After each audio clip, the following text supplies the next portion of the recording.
These are some of the world's greatest monuments.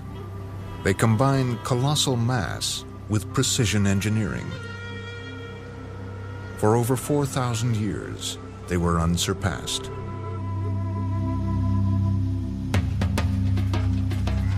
Yet they were built by peasant societies with only simple tools.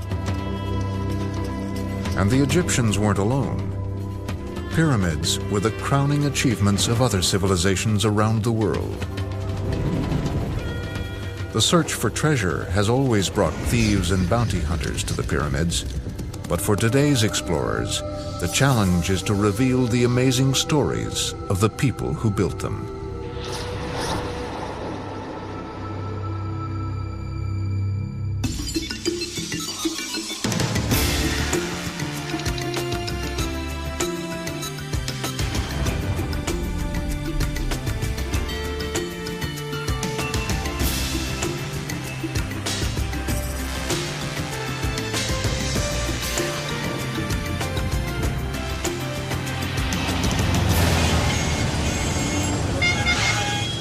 Rush hour, Mexico City.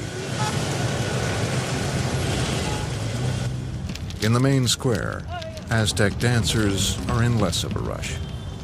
Under their feet, covered by the modern streets, lies an older capital, a lost city of high-rise pyramids.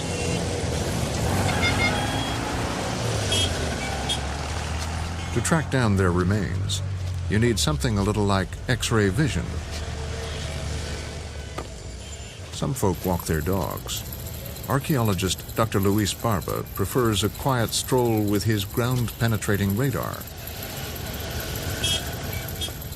It has a nose for old ruins, scanning the ground with bursts of energy that bounce back off buried objects.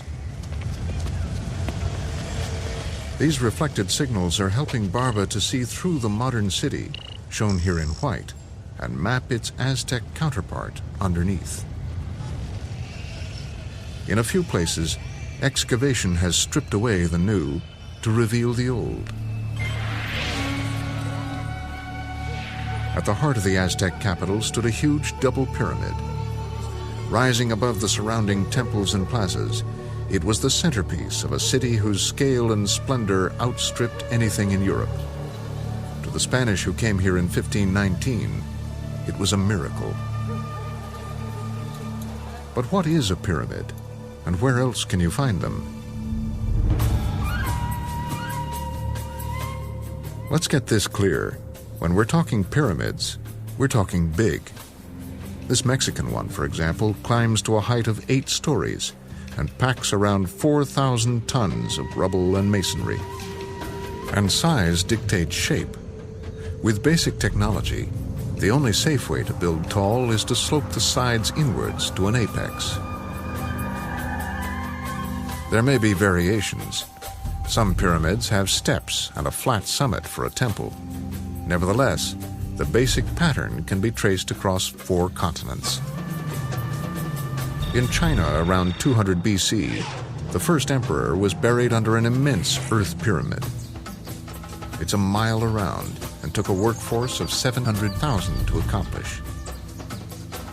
Buried close by, the emperor had a private army of clay warriors on permanent standby to guard his tomb. Across the world to North America, and in the fertile Mississippi Valley of Illinois, the native Cahokians were also thinking big. 1,000 years ago, they built this gigantic pyramid mound around 10 stories high.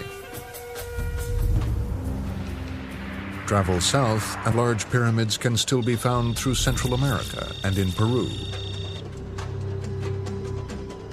But the cradle of pyramid building is in Africa, on the banks of the Nile. Who would guess, though, that most of the pyramids here were built not by Egyptians, but by Nubian kings to the south? The broken stumps of their pyramids lie here, in what is now Sudan. But we're jumping the gun. The pyramid story begins 1,000 miles downriver in Egypt itself. So complete do they appear, and so majestic, It seems that Egypt's pyramids sprang from thin air. The truth is less romantic. They built a lot of cars before the Rolls-Royce. In a bleak stretch of desert at a place called Abydos, archaeologists have come back to re-excavate the tombs of Egypt's earliest rulers from 5,000 years ago. Perhaps a vital clue to the origin of the pyramids was overlooked. It's hardly glamorous, but sifting old evidence has paid off. At the reopened tomb of King Khazekemwe, Gunter Dreyer of the German Archaeological Mission has noticed something odd. In Khazekemwe's tomb, we have a remarkable discrepancy in the preservation of the height of the walls. In this part, the northern part, the walls are still preserved up to the original height of about 2 meters. The level of the ceiling was about here. Whereas in this part of the tomb, the walls are squashed down to about half of the original height. But nothing is missing of the walls here, as we still have the remains of the wooden roof beams in place. Obviously, the walls are squashed down completely by a heavy extra weight in this area. This heavy extra weight, according to Dreyer's reconstruction, was a large burial mound, a superstructure of some kind, placed above the center of Khazekemwe's tomb. A proto-pyramid, perhaps. A mile from the tomb is a vast and puzzling enclosure. Its gigantic mud brick walls rise 30 feet, yet there's nothing left inside. Whatever this was, it's clear that Khazekemwe liked his buildings on a monumental scale. But he wasn't the first to build a pyramid. That honor goes to his successor, King Djoser. Buried far to the north of Abydos, this was the man who launched the Pyramid Age. At Abydos, we had below desert level the tomb pit, and above desert level, the mound, and a large enclosure at some distance from the royal tomb. Djoser, for the first time, built the enclosure around the tomb. But then there was a problem. The mound was no longer visible because it was covered by the surrounding enclosure wall. An easy escape was to build another mound on top of the old one, and yet another. And that's how the step pyramid developed. With its 6-step pyramid, Djoser's tomb complex is the world's oldest piece of large-scale stone architecture. It dates to around 2600 BC.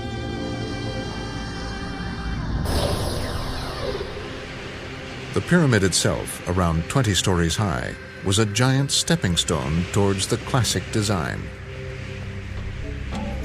For the next 1,000 years, flat sides would be fitted as standard. The reason is anyone's guess. Perhaps they symbolized the rays of the sun, making a ramp to heaven. Whatever the intention, it was this man, King Sneferu, who pioneered the new geometry. But with his first serious attempt, things took a turn for the worse. This bulky prototype was too heavy for the soft desert sand and threatened to cave in under its own weight. Its top had to be bent in, and the result, frankly, was a bit of a mess. Back to the drawing board. Sneferu tried once more to fulfill his vision. This time, the pyramid was set on a rock foundation, and he played it safe with the slope. The result was the world's first true pyramid. It hasn't aged so well. A better impression is conveyed by its ancient name, the Shining Pyramid. By day, its white stone casing would have shimmered. This was the dawn of the pyramid's golden age. Pyramids would reach their all-time peak a few miles north, on the Giza Plateau by modern-day Cairo. It was here that two of Sneferu's sons, Khufu and Khafre, built the world's biggest pyramids. Each is around 50 stories high. But before the building work began, there was a vital job for the surveyors. Lining up a pyramid was critical. To the pharaohs, the gateway to eternity was the center of the heavens, where the stars never set. Though colossal, the pyramids were aligned to these sacred stars with astonishing precision, to within fractions of a degree. How was it done? The crucial clue is this: progressively, the alignment of pyramids gets worse. This paradox has recently been solved, and along with it, the ancient method of alignment, all thanks to modern astronomy. As the Earth spins on its axis, it wobbles, imperceptibly, over thousands of years. This wobble slowly alters our view of the night sky from Earth. From Egypt today, the heavens appear to revolve around the pole star. But when the pyramids were built, that pivotal point lay elsewhere. There was no bright star to mark this point, yet for the pharaohs it was vital to be on target. And it seems they used a combination of two stars, Mizar in the Big Dipper and Kakab in the Little Dipper. 2,500 years BC, these two stars circled opposite each other. Once each night, they spanned the pole, one star dead above its twin. By holding a plumb line to them and extending this to the horizon, an Egyptian surveyor could fix a baseline for the pyramid that would angle it precisely to the center of the heavens. Neat, only it didn't allow for the Earth's wobble. As the night skies shifted, the surveyors stuck to Kakab and Mizar for their bearings. Exaggerating the shift, which was imperceptible to the naked eye, we can see why successive pyramids turned steadily eastwards.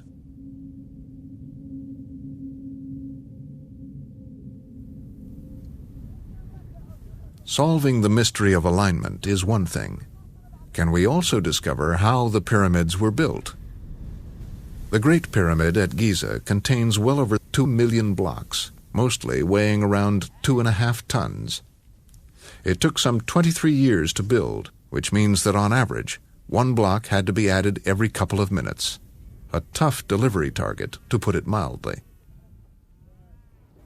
How was it met, with only simple cutting tools and no machinery for lifting?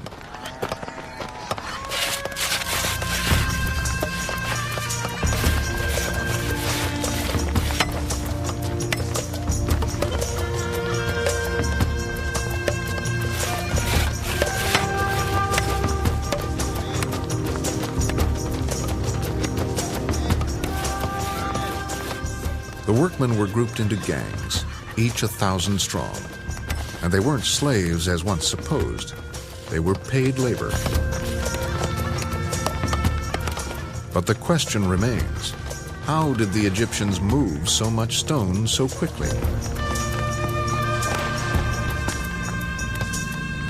Paintings show that royal statues and other single massive objects were hauled on sleds, pulled by hundreds of men. But can this be how millions of pyramid blocks were moved? Speed was paramount. The pharaoh's death was an unbreakable deadline, so the bigger the pyramid, the greater the rush. Modern trials show that sleds are slow and awkward at the best of times, even with modest-sized blocks. To a modern engineer, sleds make no sense at all.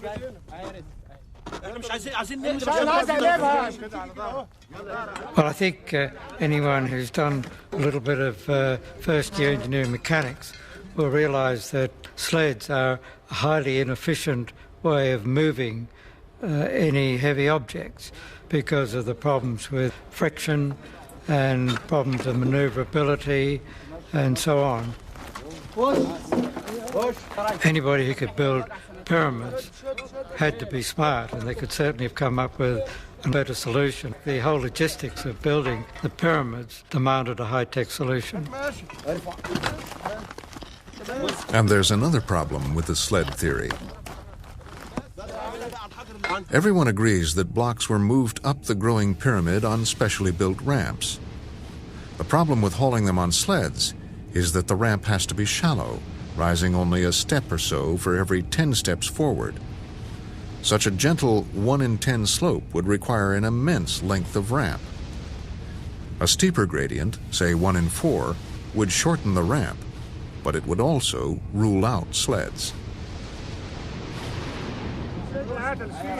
Is there a plausible alternative to sleds? Archaeological deposits have yielded numerous wood models of ancient building equipment, including a rather enigmatic artifact. This rather curious cradle-like device was found in such a deposit of construction equipment models, and I think it provides the clue to how the pyramids were built. The Egyptian techniques were revolutionary, quite literally. On a small-scale model, 4 of these cradles strapped to the sides of a concrete brick to make a circular runner. With 2 such runners, the brick can roll. I think even the most ardent sled fans would have to agree that it's unrealistic to try and pull a sled up a slope much steeper than 1 in 10. Whereas if you are rolling a heavy object, you can roll it up a ramp of, say, 1 in 4. To prove that claim, Perry has teamed up with some fellow engineers in Japan.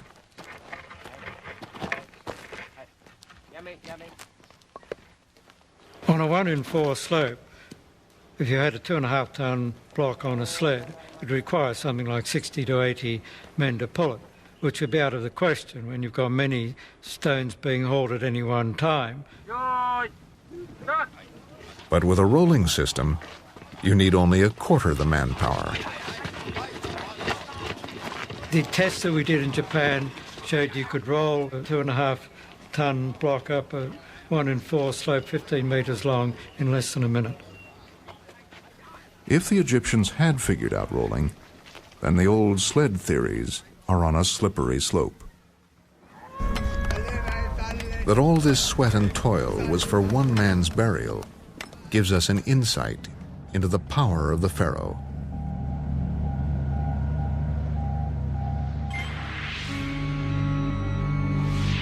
His finished pyramid was a resurrection machine, a spirit transporter to whisk him to the stars. The king's mummified body was taken through a narrow passage into a vaulted tomb chamber. It was precision engineering inside and out. But that's not all.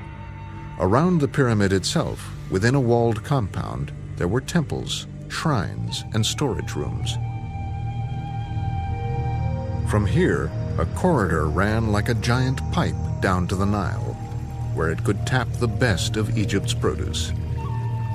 For long after the pharaoh's death, a non-stop stream of goods poured in. It was the job of the priests to mind the king's spirit, serving up a daily mix of fresh food and prayers. The royal spirit wouldn't go hungry, but it was only safe as long as its earthbound body inside the pyramid could dwell in peace.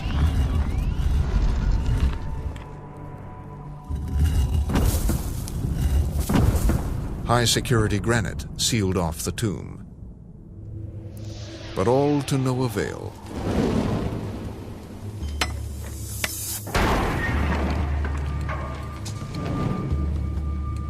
The giant pyramids at Giza were soon robbed of treasures we can only imagine.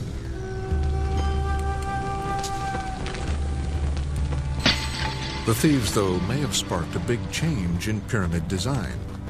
For all their colossal size, these hulks had failed to protect. And abruptly, the pharaohs changed tack, drastically scaling down their pyramids. Compared to the mammoth creations at Giza, visible behind, the later pyramids are small, a tenth or less the size of their forerunners. From now on, pharaohs would travel to the stars economy class.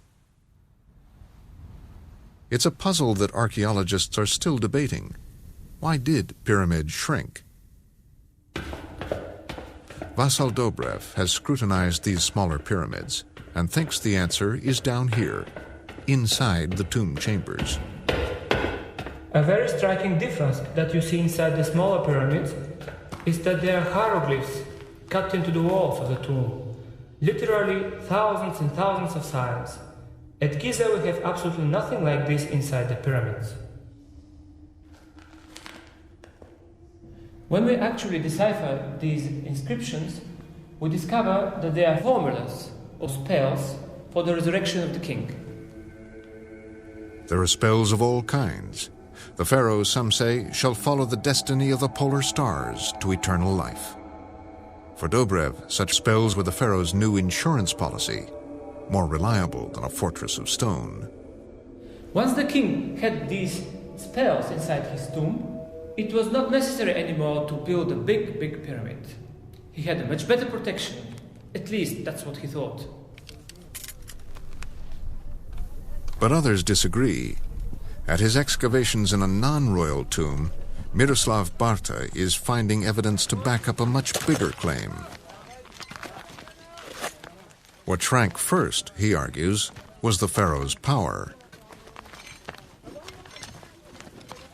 The finely painted tombs of state officials bear witness to a new era.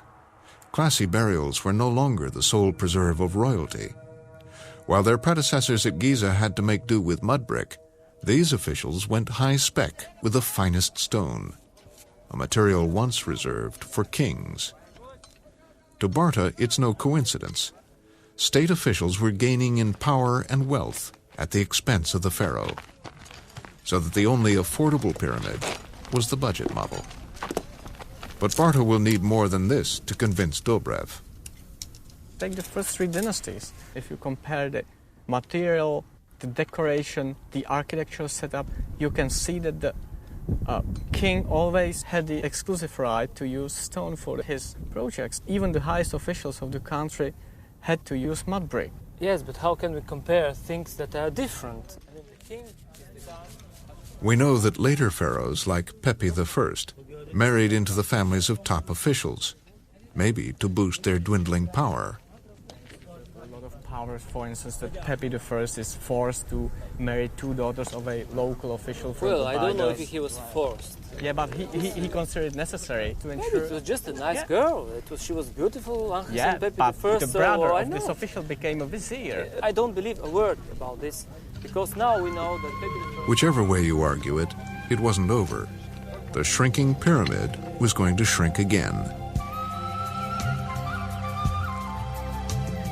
800 years later, and 400 miles upriver.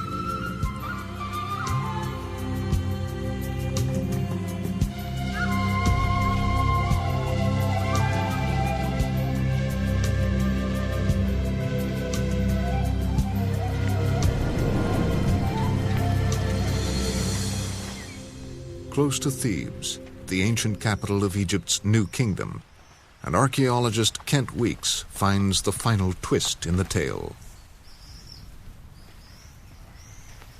I suspect that most human societies have had some way of identifying different social classes. But if you're going to have a class system, you have to have a means of identifying what class an individual is part of. That was certainly true in Egypt. For a period of about 1,000 years, pyramids were the symbol of the king and the immediate members of the royal family.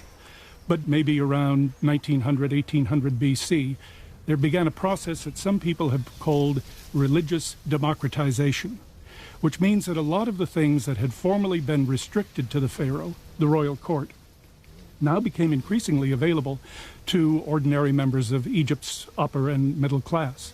And that certainly took place with pyramid building.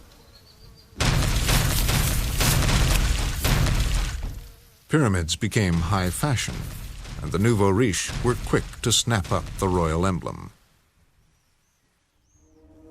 Below ground, the tombs were smartly decorated with paintings of their proud owners. Perched on top, the crowning glory was the pyramid. Not a very big structure by any stretch of the imagination, built of mud brick, not of huge limestone blocks, but nevertheless it is a pyramid form.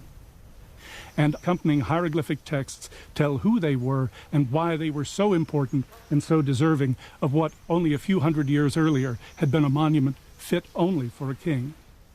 500,000 times smaller than the big guys, these were the people's pyramids. Structures on the mighty scale seen at Giza would never be raised again, at least not in Egypt.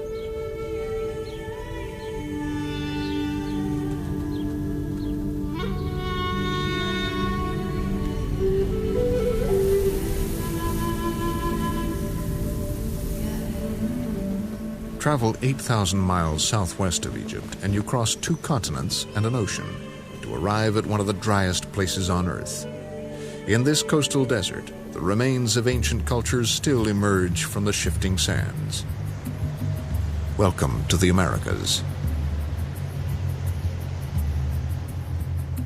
It was along the coastline of South America, in what's now Peru, and at around the time of Christ, that the next great pyramid civilization would emerge. For a stretch of 200 miles, the desert is crossed by a half dozen or so rivers that run off the Andes. Just like the Nile in Egypt, each is a lifeline in an otherwise inhospitable land. Surprisingly, though, conditions here are ideal for intensive agriculture. With little rain to wash away the topsoil, the earth is fertile, irrigated, and crops grow abundantly. I think the quality of agriculture was so good, and in fact it permitted people to develop fairly big populations very rapidly, and also it led to the creation of hundreds and hundreds of temples. The area was settled by a people called the Moche, who literally built upon the remains of earlier structures. Their solid mud brick pyramids have long ago dissolved into shapeless lumps, leaving only murky, crumbling faces that give no hint of what lies within. It is still very difficult to understand the function of Moche pyramids, because we haven't studied many of them yet, and it takes years of excavations to really know what was going on there. Steve Bourget has devoted 15 years to solving the mystery of the Moche pyramids. From his latest excavations, the outlines have now emerged of a colorful yet sinister story that could hardly be more different from ancient Egypt.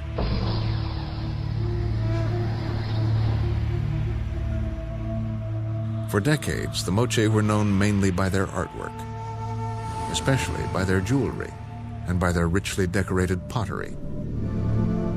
Among the scenes depicted, there are disturbing images of human sacrifice. Were these just elaborate myths, or were they documentary accounts of slaughter at the great Moche pyramids? My greatest breakthrough, I think, so far was the discovery of the sacrificial site itself. That sacrificial site is at the so-called Huaca de la Luna, the Pyramid of the Moon. It was here that Bourget and his team found a jumble of human remains, of people who were brutally killed. Significantly, perhaps, there are signs of frequent and devastating floods at the very time of this mass sacrifice. We saw that it was associated with destructive moments in their history. These mega El Nino events with these gigantic rainfalls and destructive floods that they had on the north coast of Peru once every 20 years or 30 years. Again and again, torrential rain flattened their temples.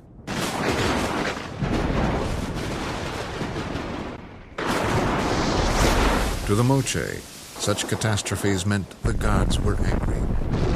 To placate them and restore order in the world, the ultimate sacrifice was called for.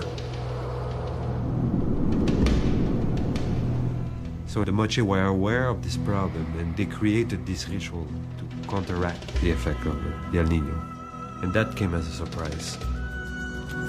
It seems that they conducted a series of ritual combats between selected individuals. The aim of the combat was to capture the other person, almost like a duel. And the captured person would have been chosen through this process as the victim for the sacrifice. But I believe that there were people trained to go to these battles thinking that they would win. But if they lose the battle, they had to be sacrificed, but they would have willingly offered their soul or their bodies to the gods. So I would perceive them as champions more than victims.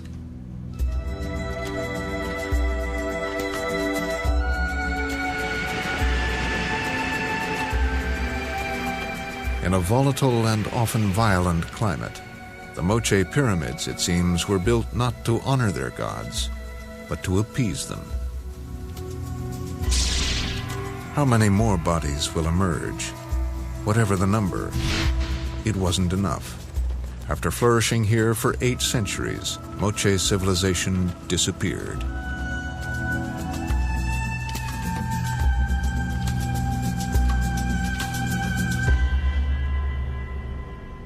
Even as the Moche temples began to crumble around 800 AD, another great pyramid civilization was in full swing. The jungles of Central America are home to the highest concentration of big pyramids anywhere in the world. Between Mexico and Honduras are the remains of literally hundreds. And the people who built them haven't vanished.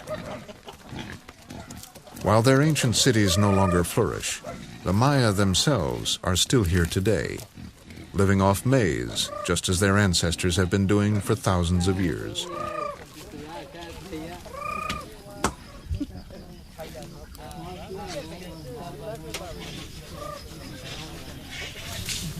Cutting back the surrounding forests, archaeologists continue to find the remains of some of the world's most impressive, yet inscrutable monuments.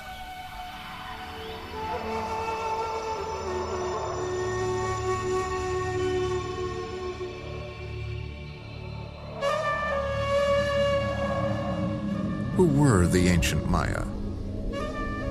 And were their pyramids also places of sacrifice, like those of the Moche?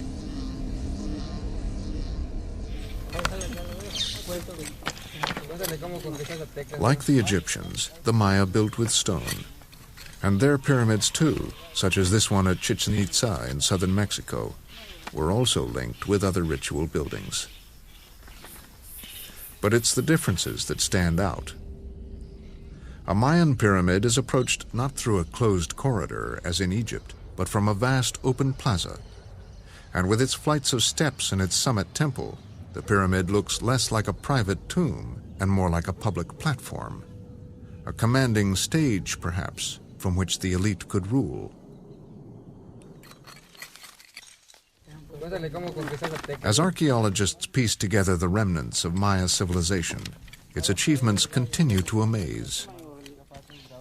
While the Egyptians wrote on papyrus, artifacts unearthed by Carlos Perez show that the Maya had the means to make an equally precious commodity, paper.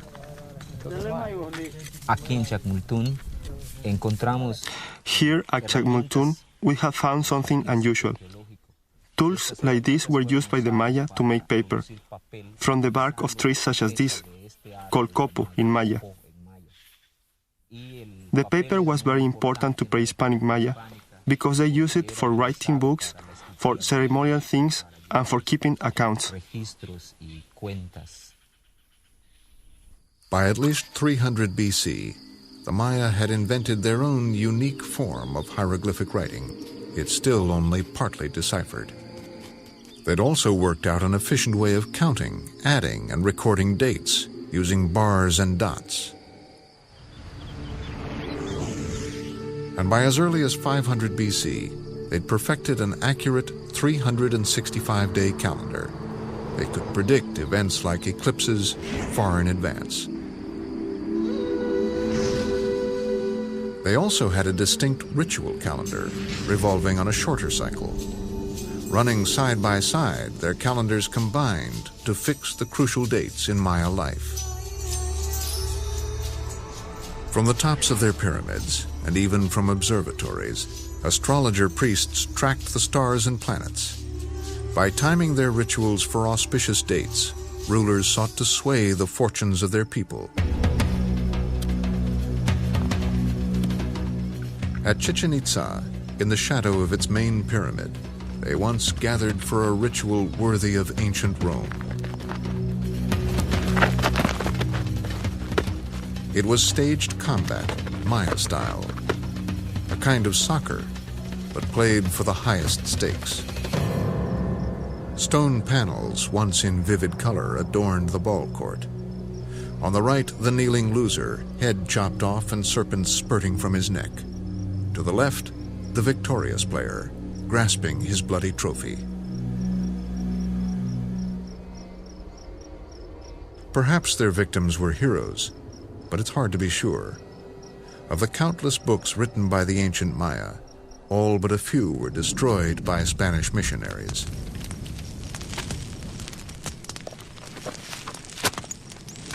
With these works went priceless clues to Maya culture.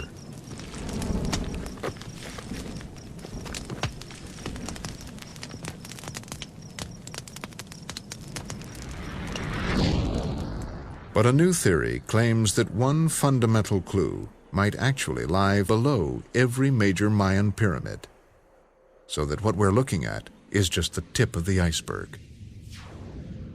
Strangely, water is elusive in this jungle.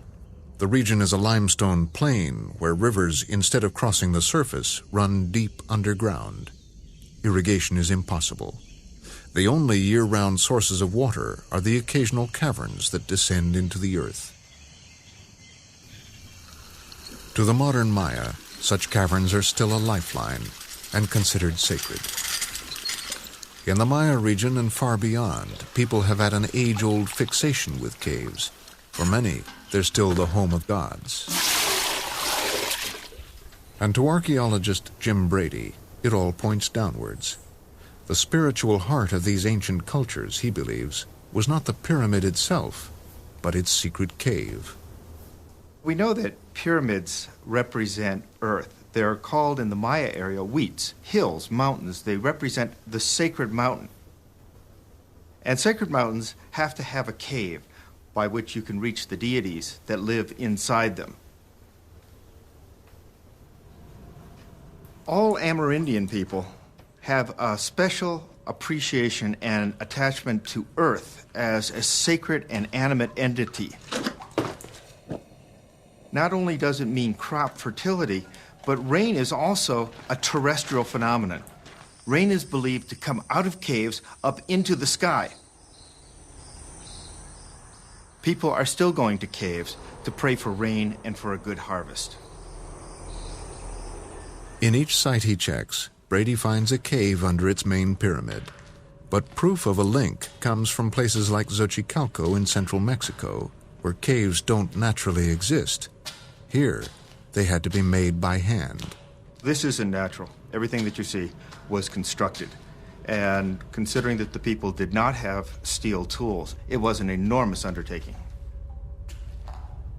The cave extends for over 200 feet through solid rock, passing beneath the pyramid complex.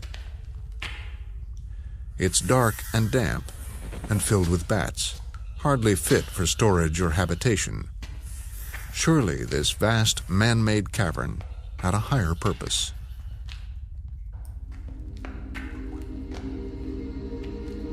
The most spectacular thing that marks it as a ritual cave is a skylight entrance in which you can control the light and can actually measure the passing of the seasons. You have the sun marked here on the floor, and you're linking earth and sky, the two aspects of the universe. You're talking about ritual space at the very center of the site. Probably only the priesthood and the king had access, so rituals of the highest order would be conducted here.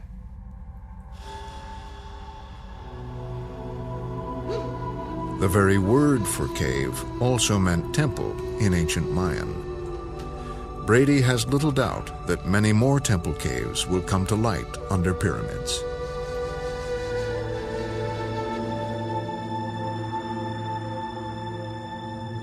A deeper picture of the Central American pyramid is perhaps emerging. Together with its cave, it embodies the sacred mountain with its source of water, the elusive water that ultimately was the gift of the gods.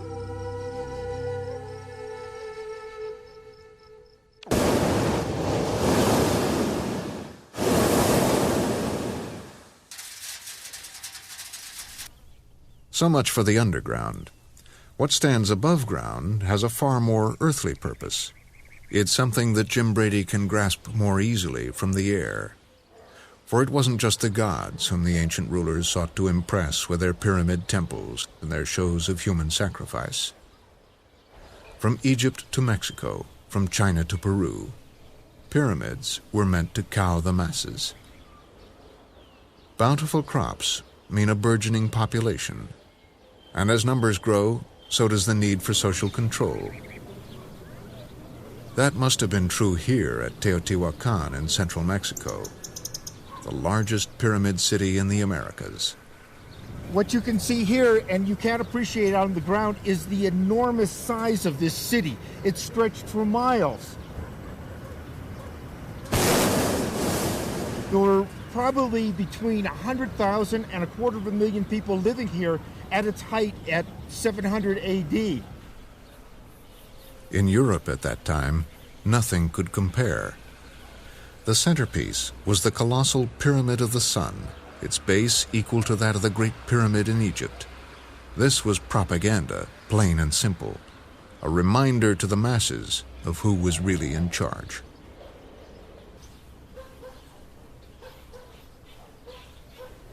The pyramids that we see here are a symbol of the power of both God and the political entity that brought them into being. They combine political and religious power. We're used to having those two separated, but in pre-industrial societies, there was a conscious effort to combine them both, and the pyramid stands as the preeminent symbol of this fusion. Religion and rulership, church and state. The two went together and were symbolized by this single massive edifice at the core of the community.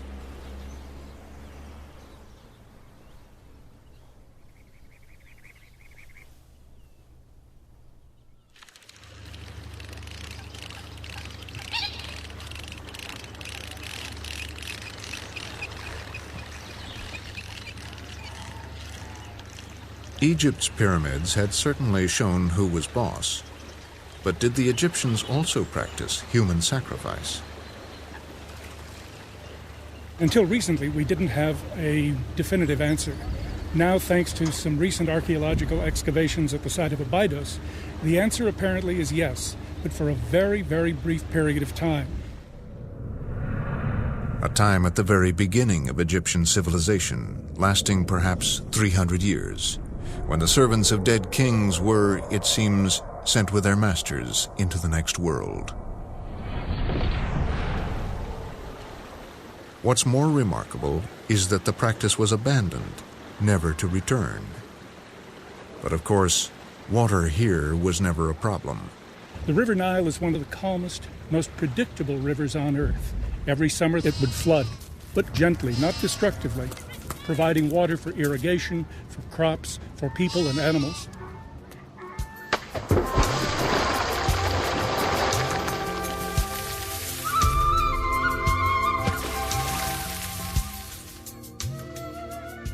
It also brought with it every year fresh silk that covered the lands of ancient Egypt, making this one of the richest agricultural zones on the face of the earth.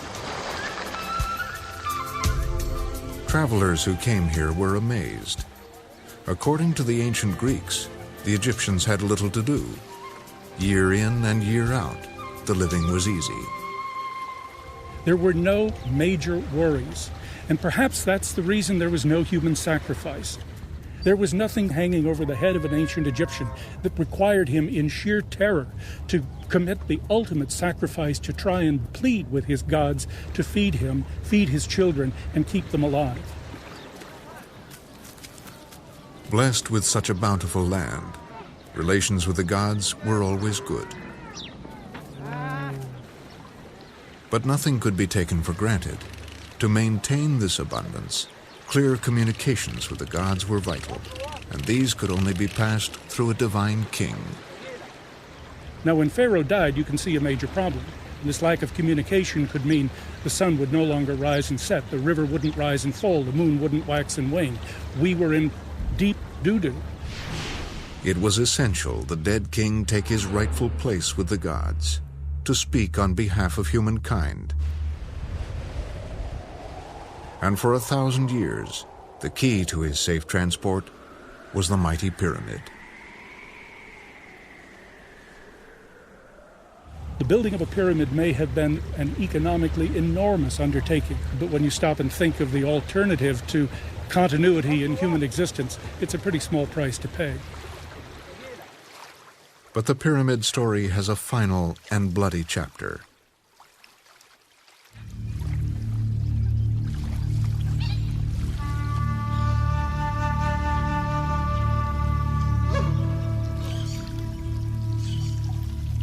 Around 1250, a nomadic tribe called the Mexica moved south into the Valley of Mexico. More widely known as the Aztecs, they were soon feared by the surrounding tribes. Though outnumbered at first, they settled the land and prospered. Before long, these corn farmers were growing into a terrifying superpower. By 1500, the Aztecs had conquered lands stretching from the Pacific to the Gulf of Mexico. Their capital, Tenochtitlan, was one of the largest cities in the world. Spanish eyewitness accounts describe a magnificent sacred precinct, a place of breathtaking beauty, but caked with sacrificial blood. Beside the double pyramid stood one of the holiest of Aztec temples, the House of Eagles. 4.5 centuries later, scientists are looking more closely at its floors and benches.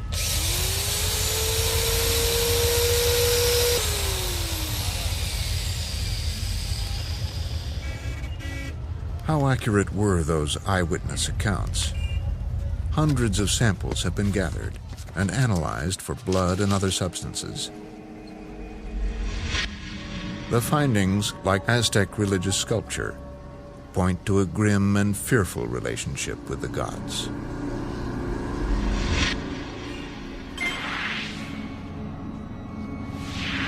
By carefully mapping their results, the scientists can show us exactly where burning incense dripped onto the floor and where human blood soaked in. Artwork shows that the blood was poured from bowls over the Aztec god of death. It was blood from ritual self-mutilation, devoutly offered. But the Aztec gods also demanded sacrifice, and they had an unquenchable appetite for human hearts.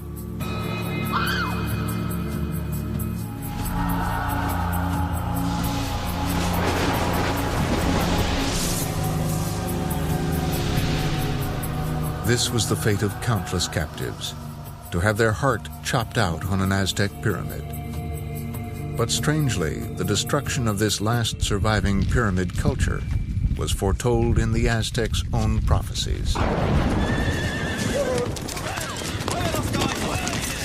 Dead on cue, the Spanish arrived in 1519.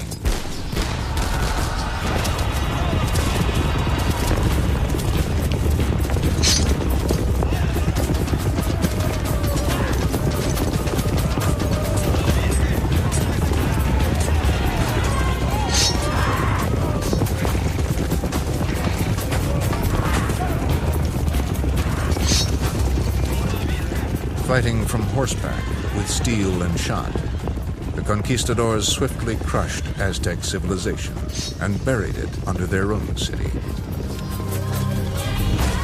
And with this savage blow, pyramids faded into history.